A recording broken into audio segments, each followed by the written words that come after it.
Hi, maingod to guys. For today's video, update sa ato ang pag-vlog. Karon guys, tagsar ko guys kay so medyo busy. So karon nag-update ko sa ako ang kuan. So maingod to guys sa kuan.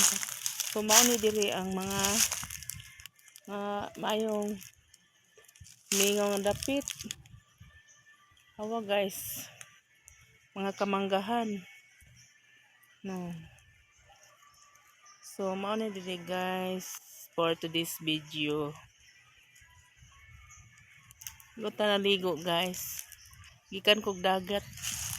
Naligo ko guys. Kaya harong makakuha na tong buling ba.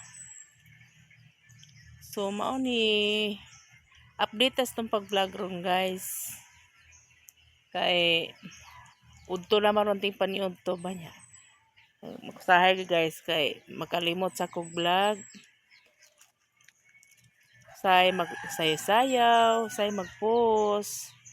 So gagmay kay earning ng hatag ni Lolo M. So sagdi lang guys. Huwat lang ta kuno sa tama. Daggo atong kuan ning kag may manggayog atong earning.